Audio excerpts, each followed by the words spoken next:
peux rien faire. Je vous en supplie.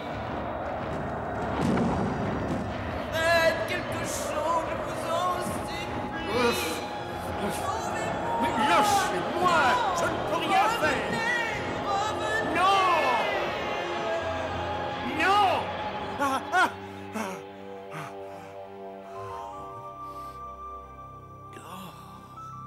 Cet homme vient de faire un mauvais rêve. Son nom, Roger Simpson Leeds. Lieu de résidence, une maison de retraite. Depuis 3 ans que sa femme est décédée, Roger s'évertue à vivre une existence où les relations humaines et l'échange des sentiments n'ont plus de place dans son cœur. Mais maintenant, le contact est établi et Roger est sur le point d'entrer en relation avec la 5e dimension. Ah, voilà le facteur.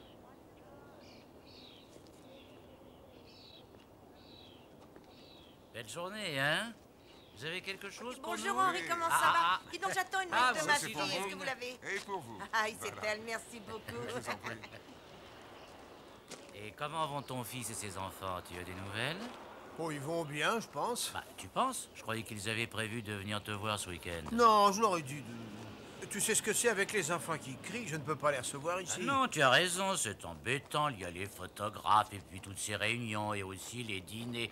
Tu ne sais plus où donner de la tête, hein? Je suis sûr qu'ils comprennent Tu très n'es bien. qu'un vieux mufle, Franck. Est-ce que je te l'ai déjà dit? Oh oui, oui, très souvent. Par contre, moi, je ne fais pas de cauchemars. Ah, il y a l'infirmière de nuit qui m'a dit que tu as encore crié cette nuit. Ça fait 3 fois de suite, Roger. Ah, dis donc, on se réunit pour faire un poker aux alentours de 19h. Sans moi. Ah, j'oubliais, il paraît que la chambre à côté de la tienne va être à nouveau occupée. Quelqu'un s'est enfin décidé à affronter ton voisinage. Tant qu'il ne ronfle pas fort. Qui a dit que c'est un homme?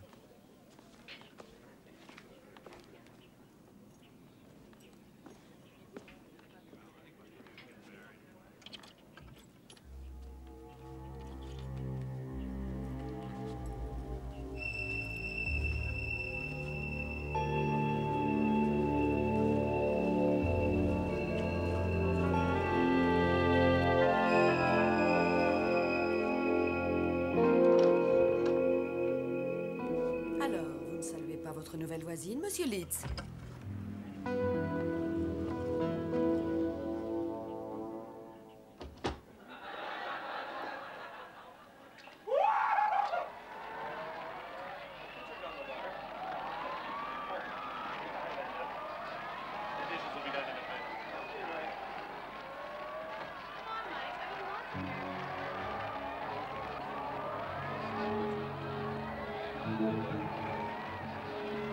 Et Roger, viens m'aider, ce sont des tricheurs.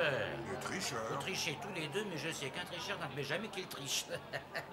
Qu'est-ce qui se passe, Roger? Tu veux t'asseoir et jouer avec nous? Allez, viens.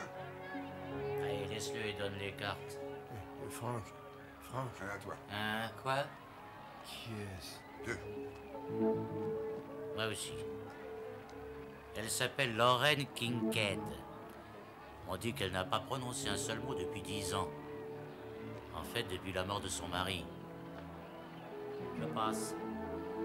Ses plombs ont sauté.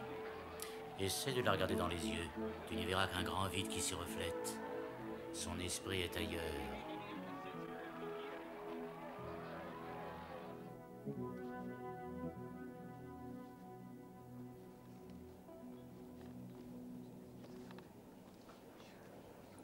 Roger? Tu vas bien? Oui, ça va. Ça m'étonne de te voir ici. D'habitude, tu es couché depuis longtemps. Oui, mais là, j'ai pas très envie d'aller dormir. Tu veux m'en parler? Non. Franck, pourquoi tu ne t'en vas pas? Ce soir, j'ai besoin d'être seul. Au cas où tu l'aurais oublié, je suis ton ami, Roger. On s'est toujours tout confié, toi et moi. Depuis 20 ans. Ça ne représente rien pour toi?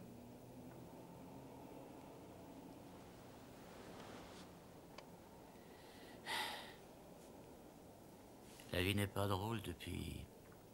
Je sais. Roger, ça va bientôt faire 3 ans que Rachel... J'ai l'impression que c'était hier. Tu sais, je pensais à toutes ces choses qu'on n'a pas eu le temps de régler avant que Rachel s'en aille. La confiture et la gelée. Oui.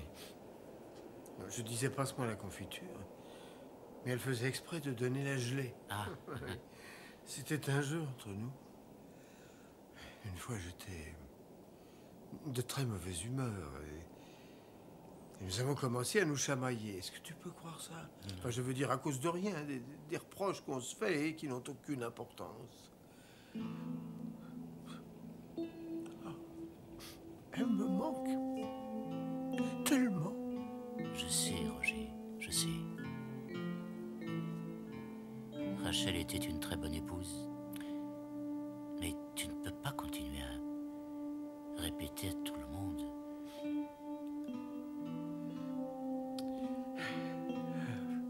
Je n'aurais jamais cru avoir tant besoin d'elle. Jusqu'à ce qu'elle s'en aille. S'en aille.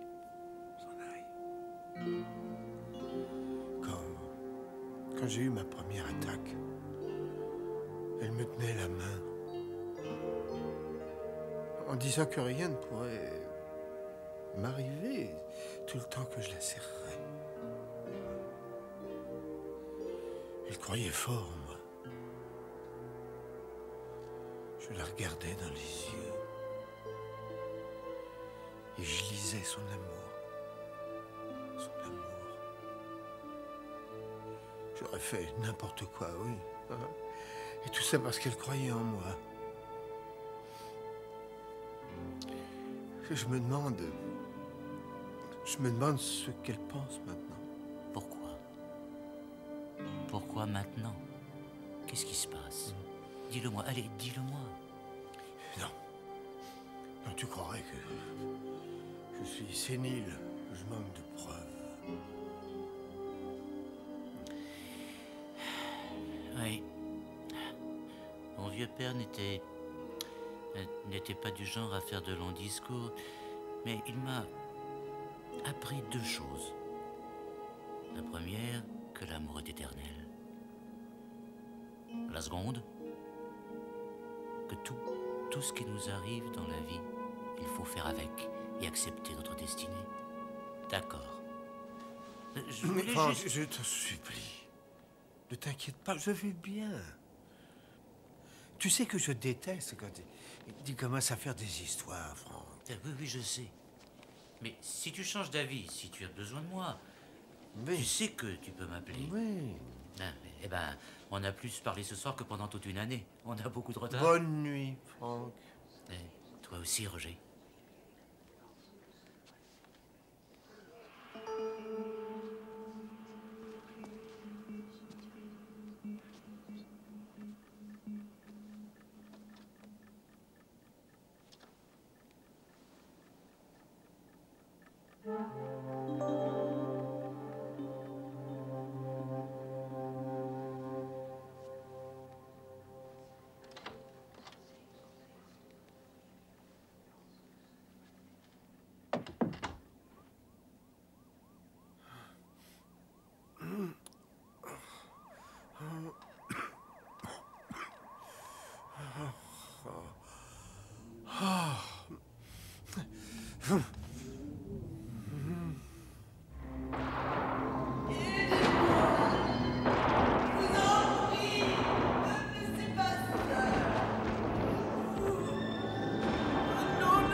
Roger, c'est presque l'été dehors. Il fait un temps superbe. Quand tu as fini, on va se balader et discuter un petit peu. Allez, dépêche-toi. Le soleil te fera du bien. Je te trouve blanc comme un linge, tu en as besoin. Hé, mais qu'est-ce que tu as? Rien. Ah non, non, s'il n'y avait rien, je ne verrais rien, et là, je vois quelque chose. Donc, j'en déduis que tu t'es blessé à la main. Je viens de relire Socrate, la logique, il n'y a que ça de vrai. Franck! Mais comment veux-tu que je reste calme?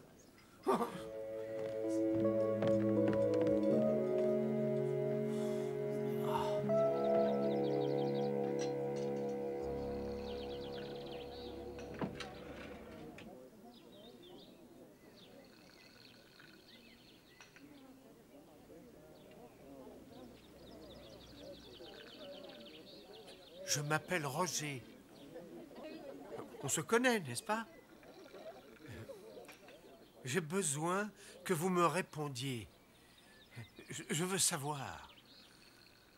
J'ai peur de devenir complètement dingue. Je veux dire, c'est bien vous qui criez dans mon rêve. Avant que vous arriviez ici, avant qu'on se voie, vous étiez déjà là, n'est-ce pas? Alors, Franck, tu t'inquiètes encore? Pourtant, Roger ne fait que discuter paisiblement avec la nouvelle. C'est vrai qu'il aurait pu mieux choisir, elle ne le voit même pas. Je vous en prie, écoutez-moi. Vous m'avez appelé toutes ces nuits. Alors pourquoi? Je ne comprends rien. Pourquoi, moi? Je sais que vous n'avez plus parlé depuis la mort de votre mari. Alors, qu'est-ce que vous attendez de moi? Vous me demandez de vous protéger de cette chose. C'est bien ça? Mais je ne peux rien pour vous, Madame Kincaid. Je vous en prie.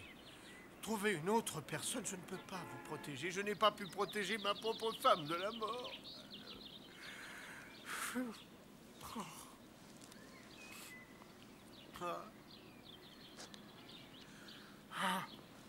C'était là, la plus merveilleuse des épouses. Elle était très gentille. Vous l'auriez aimée. Et puis un samedi, des enfants... je n'ai rien...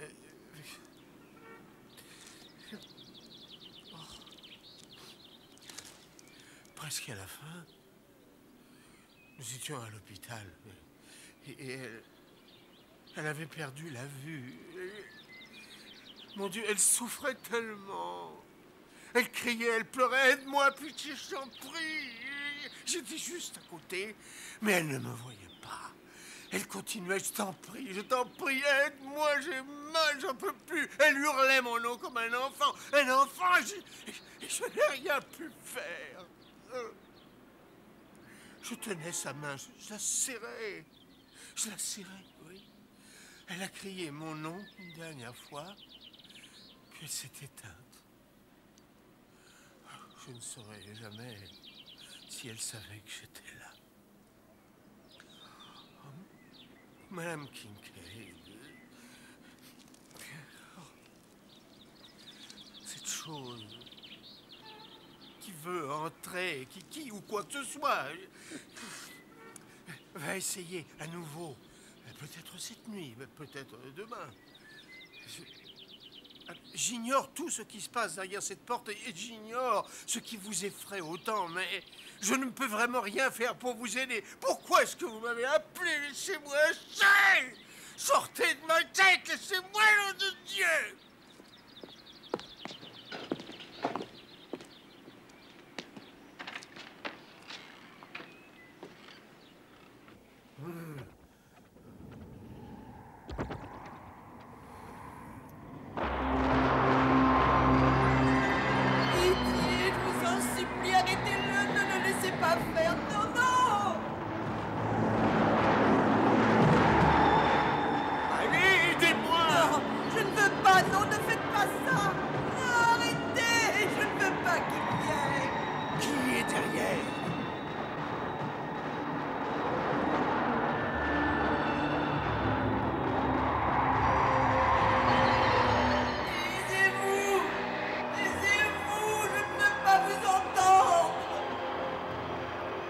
ne l'empêchez pas d'entrer, au contraire, vous l'empêchez de partir.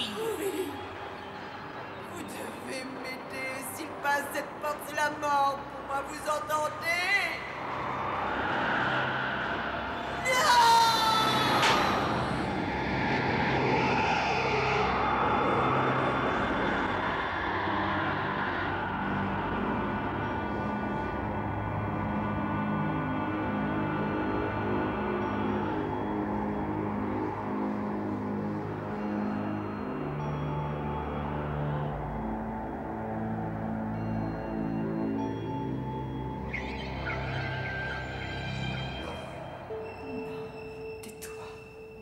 Il est temps pour moi d'y aller. Non. Non, tu n'as pas le droit. Je suis pas désolé. le droit. Je suis désolé. Ça fait trop longtemps. Trop longtemps. Tu dois me laisser partir maintenant. Non. Si, Lorraine. Ça n'est pas moi que tu vois. Ce n'est qu'une illusion, un souvenir. Je n'arrive pas à vivre sans toi. Si je te laisse partir, je vais mourir aussi. Non, Lorraine, écoute. Écoute-moi. Je t'aime. Et je veux que tu continues à vivre.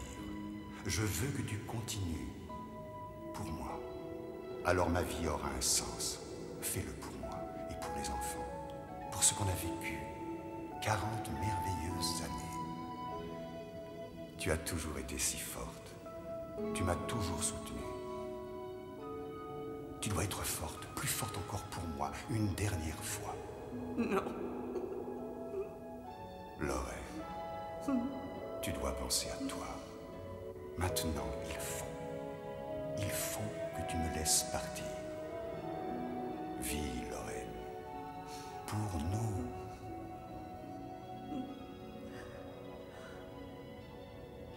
Tu voudrais t'en aller alors que... Tu ne m'as même pas dit au revoir.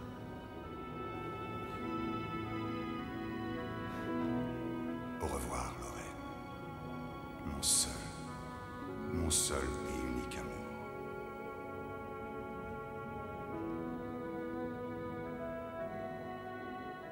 C'est vous qui m'avez appelé, et non elle.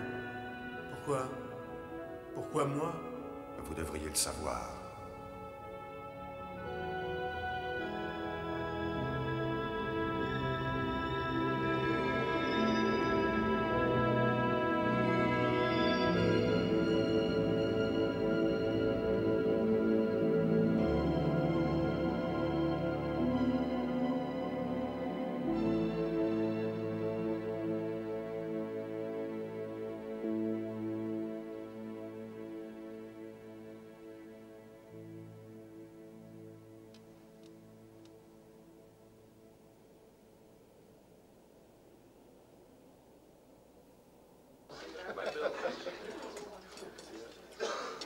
Franck, Oh, quelle élégance.